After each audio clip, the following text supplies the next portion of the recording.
Ya, bismillah. Assalamualaikum warahmatullahi wabarakatuh. Alhamdulillah dan katsiran thayyiban mubarakan fihi kama yuhibbu rabbuna wa yarda. Asyhadu an la ilaha illallah wahdahu la syarika lah wa asyhadu anna Muhammadan abduhu wa rasuluh. Allahumma shalli ala Muhammad wa ali Muhammad. Alhamdulillahilladzi bi ni'matihi tatimmus shalihat. Sekarang kita masuk di bab yang baru ya. Itu bab ke-46. Bab tusamma bi qadil qudati wa nahwihi an-nahyu anhu. Yaitu bab tentang gelar ya. Penggunaan gelar qadi al-qudat, yaitu hakimnya para hakim dan yang semisalnya. Jadi ini apa hubungannya dengan tauhid? Nanti kita lihat ya. Jadi ini berbicara tentang bagaimana memberikan gelar qadil qudat, yaitu hakimnya para hakim. Ya mungkin ini dulu jadi pembahasannya.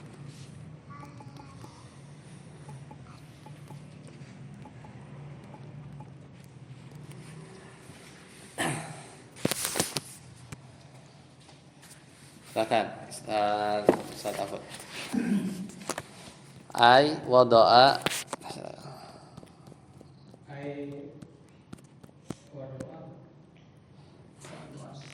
syakhs ya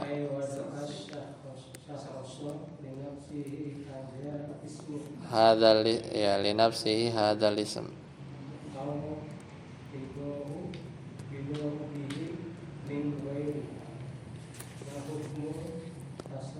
tusamma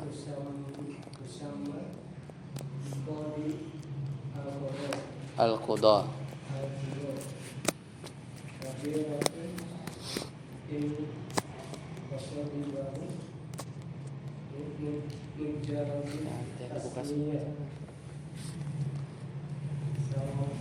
syirkun akbaru.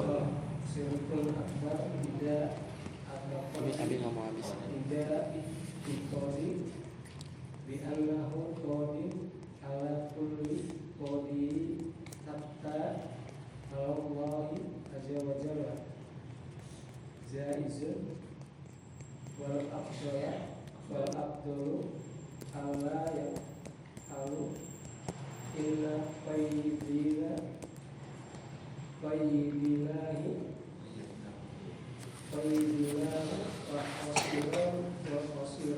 Hasarnahu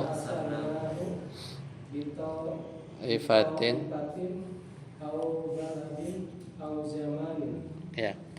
Jadi ai maksudnya wada'a syakhsu, yaitu wada'a syakh ya, ai wada'a syakhsu li nafsihi hadzal isma. Jadi dia menempatkan seseorang ya. Jadi ai wada'a syakhsu, jadi seseorang, wada'a dia meletakkan, seseorang itu meletakkan li nafsihi, yaitu kepada dirinya sendiri, hadzal isma, yaitu nama ini, gelar ini, au ridahu bihi min ghairi, atau dia rela dengannya ketika orang lain memberi gelar dengan gelar tersebut. Ya, jadi nanti ya kita lihat maksudnya dulu yang mungkin menjadi satu pembahasan. Jadi di sini apakah seorang memberi gelar dengan kudol kudoh, atau dia ridho ada orang yang mungkin dia diberi gelar kudol kudoh.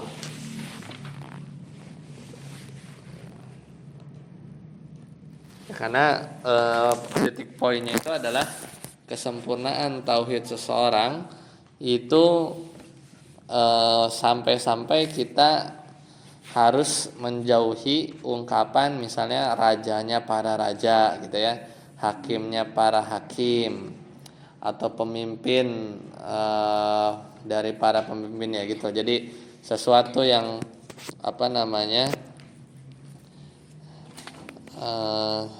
1846. Sesuatu yang gelar-gelar yang tinggi gitu ya.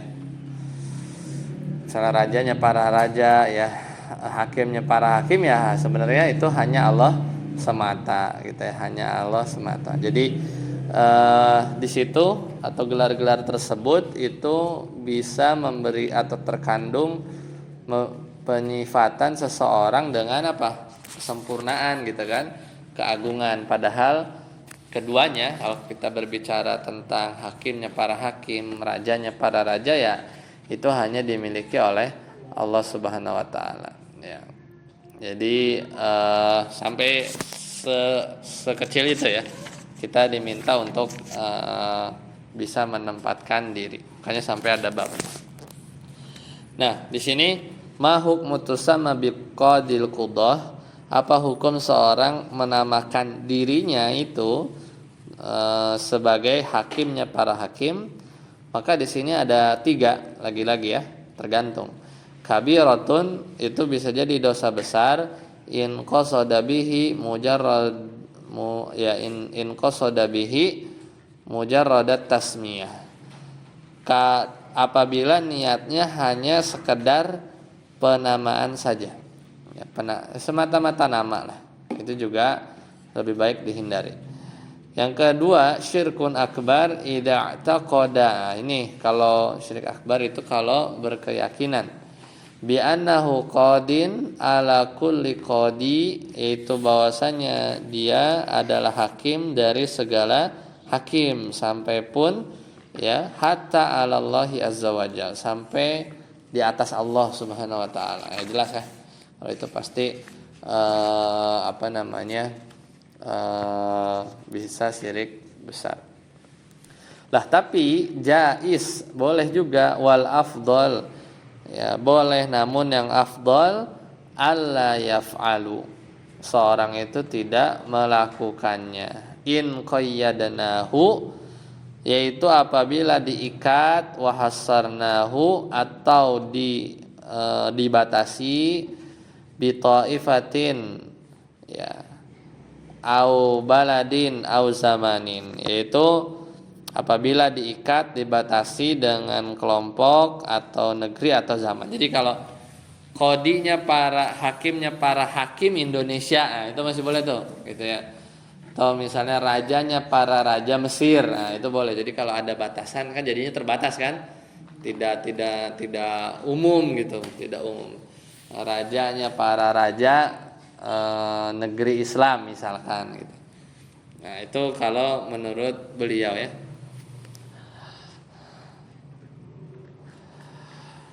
Ya di sini jais ya. Ya apa boleh, tapi yang boleh ya boleh. Kenapa? Karena ini kan boleh, tapi yang afdol jangan gitu ya. Nah dalil yang bolehin apa? Nah ini ada hadis dari Rasulullah SAW, sebenarnya nggak ada di sini. Yaitu ketika itu intinya Rasulullah SAW itu pernah menyebut Ali bin Abi Thalib ya, Ali bin Abi Thalib. Jadi waktu itu beliau bilang wa aqdahum Ali bin Thalib. Jadi Rasulullah SAW mensifati Ali bin Abi Thalib dengan aqda hadhil ummah, yaitu hakim yang paling baik dari umat ini. Ya, tapi ya itu balik lagi sebenarnya pada akhirnya kalau misalnya Rasulullah SAW mensifati Ali bin Abi Thalib dengan hakim yang paling baik dari umat ini, itu sebenarnya sama aja kayak memberi batasan kan? Enggak semua umat dari awal sampai akhir kan enggak, cuma umat ini kan, waktu umatnya sebelumnya kan bukan Ali bin Abi Thalib radhiyallahu anhu. Jadi intinya boleh itu karena dibatasi kaum tertentu atau negeri tertentu atau zaman tertentu. Lanjut, Ustaz Fauzi, ad-dalilul awal.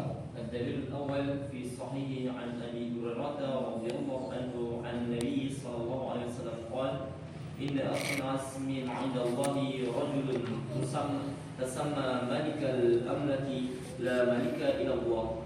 Qala Sufyan mithlu shah وفي رواية تضيض رجل على الله يوم القيامة وأخبثه qawluhu taqna'u ya'ni awdaw.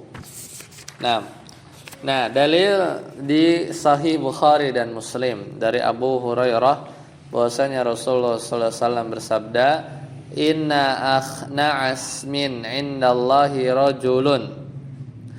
Sesungguhnya nama atau gelar yang paling hina di sisi Allah adalah seorang menamakan dirinya tusamma malikal amlak, rajanya para raja. La malika illallah, karena tidak ada raja selain Allah Subhanahu wa taala.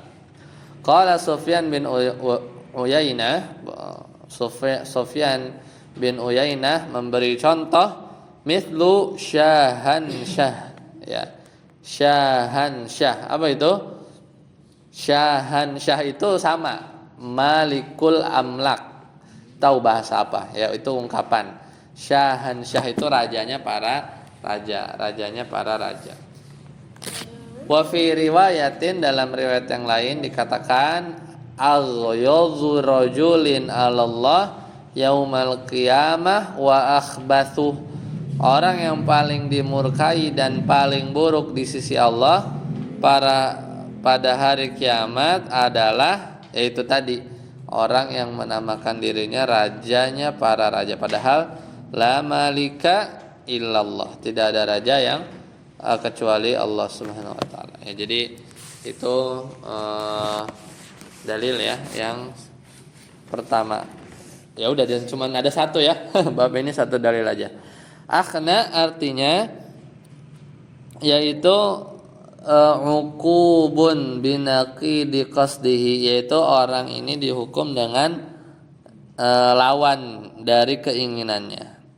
Wa mithluhu kullu ma dalla 'alal jabaruti was sultah wat ta'zim, yang semisal ini adalah menamakan dirinya dengan sesuatu yang menunjukkan kesombongan, kekuasaan atau pengagungan. Kemudian aghyadhu itu apa? Ya, fihi itsbatul ghaidz lillah. Ini menunjukkan bahwa Allah memiliki sifat apa? Al-ghaidz, marah. Fahiya sifatun taliqu bihi, dan ini adalah sifat yang layak bagi Allah sesuai kebesaran Allah. Wadh-dhahiru annahu asyaddu minal ghadab. Nah, jadi ghaidz itu lebih besar ya daripada sifat Allah al-ghadab. Ya, ghairil maghdubi alaihim, kan? Allah itu punya sifat marah. Ya, selesai. Lanjut, bab selanjutnya saya datang. Babu ihtiram isma'illahi ta'ala. Silakan. Babu ihtirami asma'illahi ta'ala wa Irul ismi ismi adli dzalik. Aqsimu asma'ullahu azza wa jalla. mukhtassatun Ma la yasufu ilallah. Fa'aza la yusamma bihi ghairuh. wa in summiya Wa in summiya bihi wajaba taqriri. Misal Allah Ar-Rahman Rabbul Alamin wa ma asba'u dzalik. Ghairu ma khatasahu ma khatati mukhtassatin muhtasati ma yasihu ma yasihu an yusamma bihi ghairullah mislu ar-rahim ar-rahim wasami wal basir.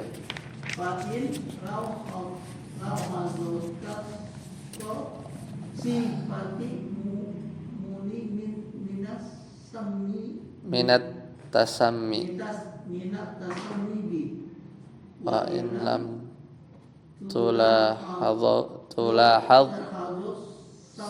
sifatu sifatu jajat tasammi bihi ala alamun alamul mahdoh mahdoh alamun mahdun ya. alamul mahdoh. Nah, sekarang masuk ke bab 47, yaitu babuh tirami ya babu ihtirami asma'illahi ta'ala, bab memuliakan nama-nama Allah, wa taghyirul ismi aw taghyiril ismi li ajli dzalik, atau mengganti nama demi tujuan tersebut. Nah, kita lihat ya maksudnya apa. Nah, jadi bab ini berkaitan dengan bab sebelumnya. Kalau bab sebelumnya itu kita nggak boleh menamakan diri kita dengan Malikul Amlak, rajanya para raja, Qadil Qudat, hakimnya para hakim, maka di bab ini menjelaskan tentang apa? Sikap seorang yang telah terlanjur misalnya menamai dirinya dengan nama-nama tersebut, ya. Sementara dia mengetahui bahwa penamaan tersebut adalah haram atau terlarang. Jadi nyambung nih antara bab 46 atau 4 dan 47. Nah, sebelum itu aqsamu asma'illahi azza wajal, itu macam-macam nama-nama Allah. Ini ada 2. Yang pertama mukhtassatun. Ada nama-nama Allah, nama ya. Ini kita ngomongin nama. Mukhtassah karena ada nama ada sifat. Mukhtassah itu artinya dikhususkan bagi Allah. Ya, nama ada 2, yaitu dikhususkan bagi Allah. Yaitu ma la yasihu illallah, yaitu yang tidak sah melakukan, ya, tidak sah melainkan hanya untuk Allah semata. Namanya juga nama apa? Mukhtassah. Fa hadza la yusamma bihi ghairuh, maka nama-nama yang jenis ini tidak boleh dinamakan kepada selain Allah. Wa in sumiya bihi, kalau ada orang atau ada seorang yang dinamakan dengan nama ini, wajaba taghyiruhu, wajib diganti. Misal ada orang nggak tahu tuh konten atau gimana, ada KTP namanya Robbul Alamin misalnya, ya kan? Atau Ar-Rahman pakai alif lam, atau di KTP ada orang namanya Allah, itu nggak boleh tuh. Wa ma asbaha dzalik, atau yang semisalnya. Karena itu tidak boleh diberi nama kecuali hanya Allah semata. Kalau sudah terlanjur wajaba taghyiruhu, wajib diganti namanya. Ghairu mukhtasatin, nama macam kedua adalah nama yang tidak dikhususkan bagi Allah. Maka apa itu? Ma yasihu an yusamma bihi ghairullah, itu yang boleh seorang dinamakan, ya, selain Allah dengan nama tersebut. Misal Ar-Rahim itu boleh tuh. Ar-Rahim bagi kita pakai Abdul, ya, Abdul Rahim, ya. As-Sami' wal Basir, fa'in apabila, ya, tadi ya Ar-Rahim, Sami, Basir, apabila menggunakan nama tersebut, ya, fa'in lau, kayaknya fa'in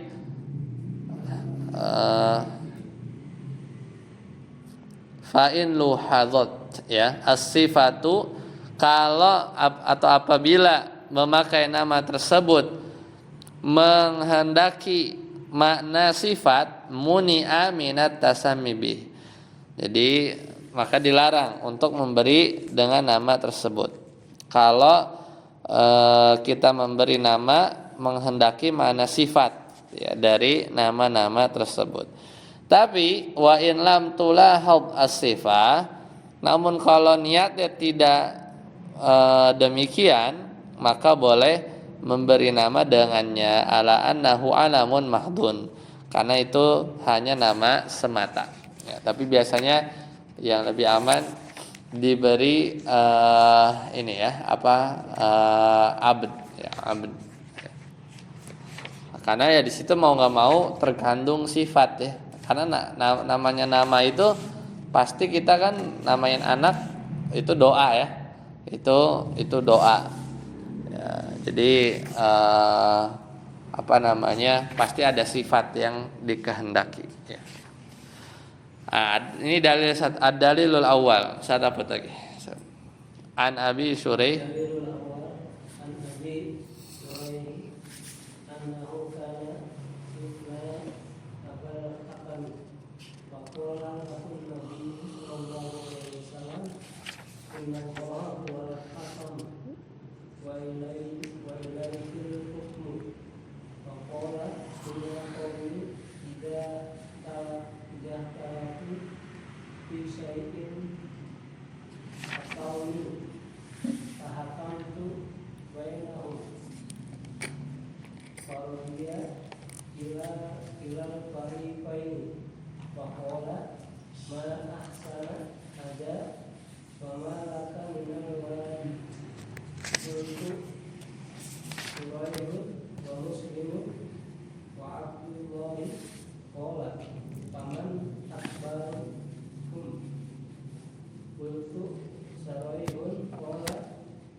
Dalil yang pertama yaitu dari Abu Suraih.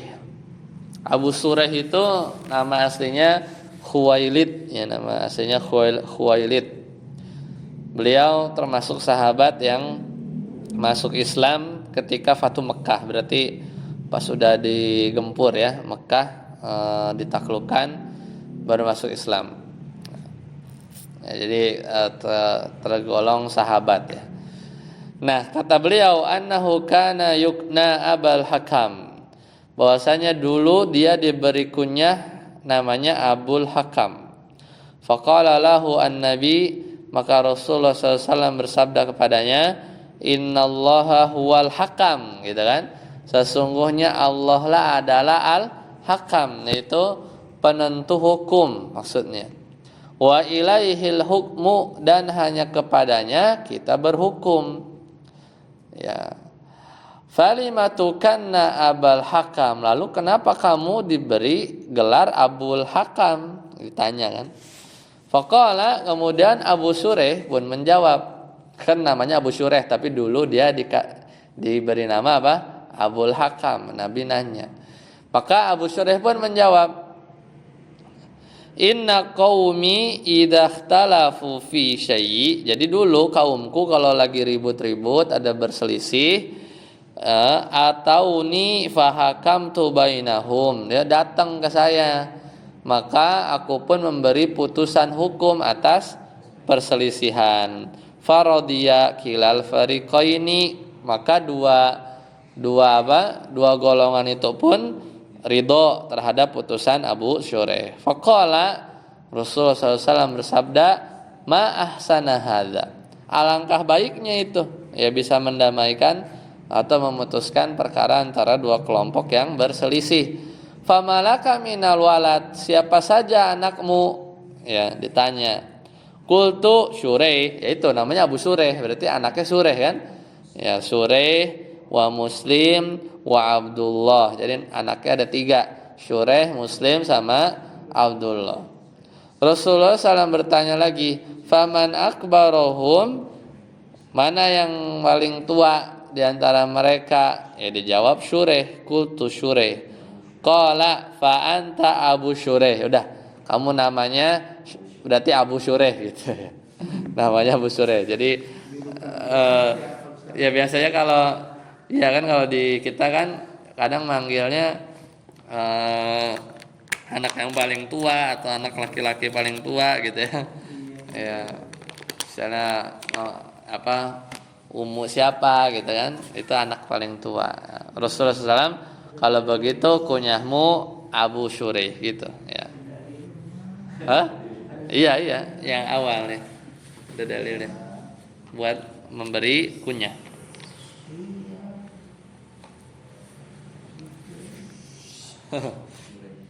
Ini hadis yang diriwayatkan oleh Abu Daud ya, hadisnya. Ya.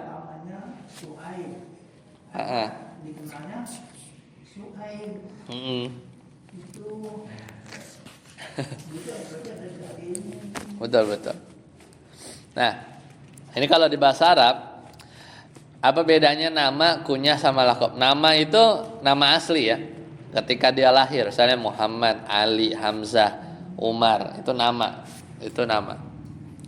Kalau kunyah itu biasanya didahului oleh abu atau ummu ya, dalam tradisi orang Arab. Jadi orang Arab manggil abu atau ummu ini untuk penghormatan. Ya, ini dijumpai oleh orang Arab dan mereka lebih suka ya dipanggil dengan kunyah. Nah, kunyah ini ada dua. Ada yang kunyah dengan nama anak. Kunyah dengan nama anak ya, bisa menggunakan anak sendiri ya. Bisa juga menggunakan anak saudara alias apa? Keponakan. Seperti siapa? Aisyah punya anak gak? Enggak, tapi dipanggilnya Ummu Abdillah. Padahal beliau nggak punya anak. Siapakah Abdillah ini? Ya Abdullah bin Zubair. Ya Abdullah bin Zubair itu keponakan Aisyah. Makanya Aisyah itu dijuluki kunyahnya Ummu Abdillah. Itu di Abdillahnya siapa? Abdullah bin Zubair itu keponakannya Aisyah. Ya, jadi antara Zubair bin Awam dengan siapa? Kakaknya ya, Asma binti Abu Bakar. Abu Bakar punya anak, Aisyah sama Asma. Asma binti Abu Bakar. Nah, Asma nikah sama siapa? Zubair bin Awam. Anaknya namanya siapa? Abdullah bin Zubair. Berarti Aisyah siapa? Bibinya kan? Ya Aisyah ke Abdullah bin Zubair ponakan. Tapi bisa kita kunyah pakai nama anak saudara. Nah, boleh juga memberi kunyah dengan nama anak yang diharapkan akan lahir, ya. Kayak teman anak ada, anak mau dipanggil namanya Abu Unes, ya. Belum nikah waktu itu. Benar sekarang pas sudah nikah, dia namanya anaknya Unes. Cita-cita dia waktu sebelum nikah, bahkan sebelum nikah dia pengen dipanggil namanya Abu Unes, ya. Boleh jadi ada seorang yang nama kunyahnya Abu Sa'ad. Boleh jadi ada orang ustadz kita ya menamakan dirinya Ustadz Abu Qatadah ya. Padahal anaknya 1, 2, 3 cewek, Qatadah belum lahir. Ya, jadi baru lahir ya. Jadi itu adalah memberikan kunyah dengan anak yang diharapkan akan lahir ya, padahal belum memiliki anak. Misalnya ada orang Abu Sa'ad, tapi saatnya belum ada ya. Tapi yang disunahkan adalah memberi kunyah dengan nama anak ya, tentunya anak kandung ya. Ini sebagaimana ya tadi dalilnya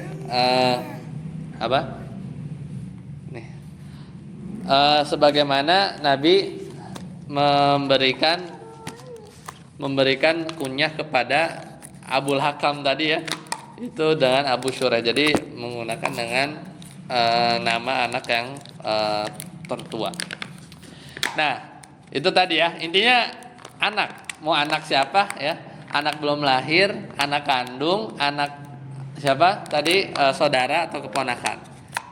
Tapi intinya anak ya, intinya anak. Nah, model kedua itu dinamakan diberi kunyah karena sering berinteraksi ya, ini di kalangan orang-orang Arab. Misalnya Abu Hurairah. Hurairah itu kan artinya kucing ya. Hirun artinya kucing. Maka dia diberi kunyah dengan lantaran sering berinteraksi dengan seseorang atau sesuatu. Misalnya Ali bin Abi Thalib ya, padahal dia punya anak siapa? Hasan Husain kan?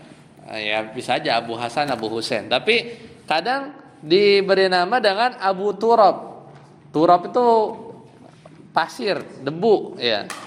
Kenapa? Karena ketika itu ada masalah antara Ali sama Fatimah binti Rasulullah sallallahu alaihi wasallam. Ali pun keluar karena lagi sedikit ribut.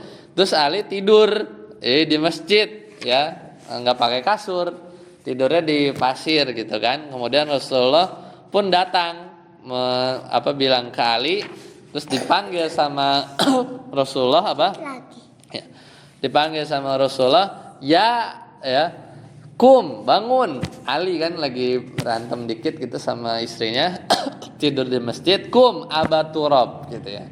Bangun. Wahai Abu Turab. Kum Aba Turab.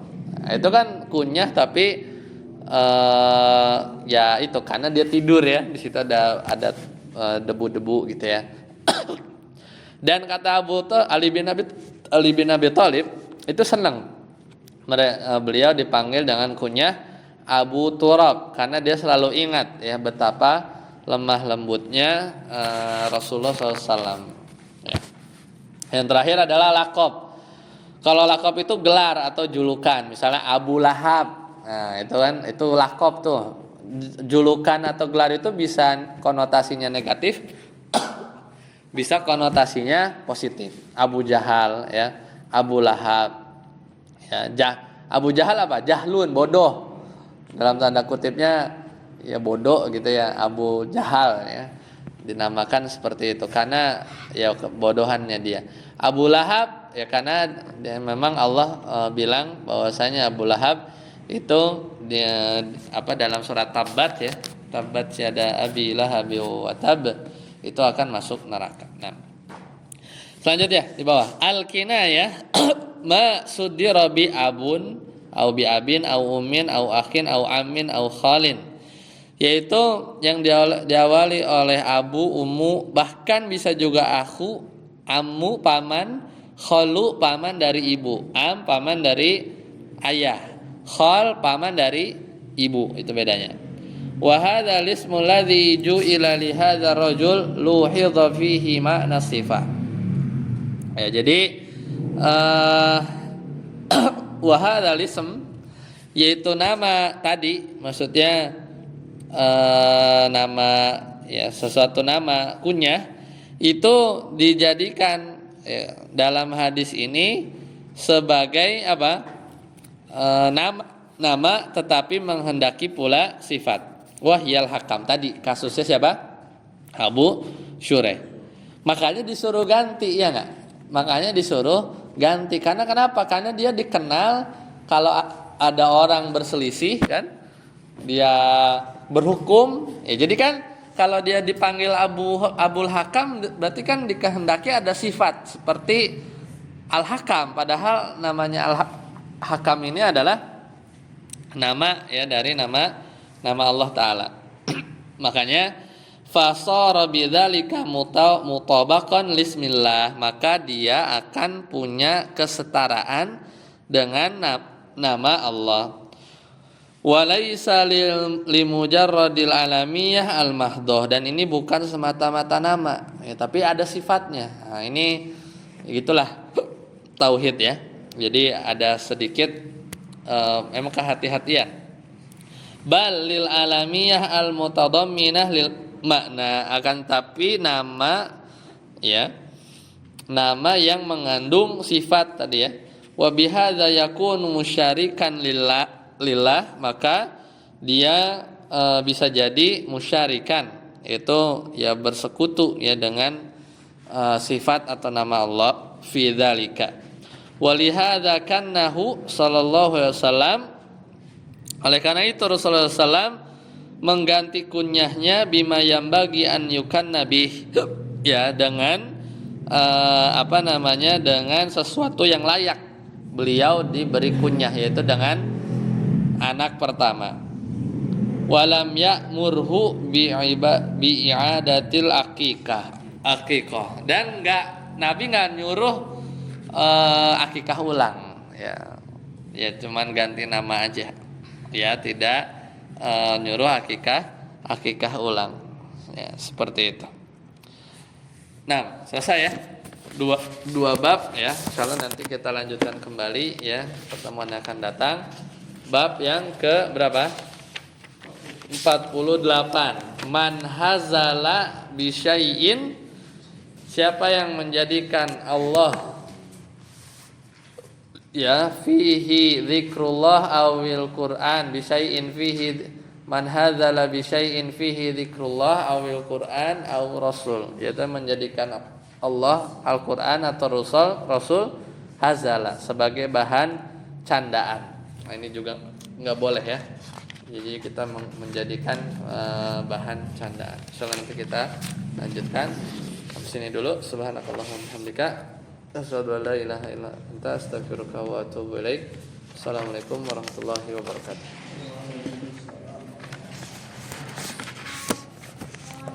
Hujan tadi ya? Lumayan sih, udah juga.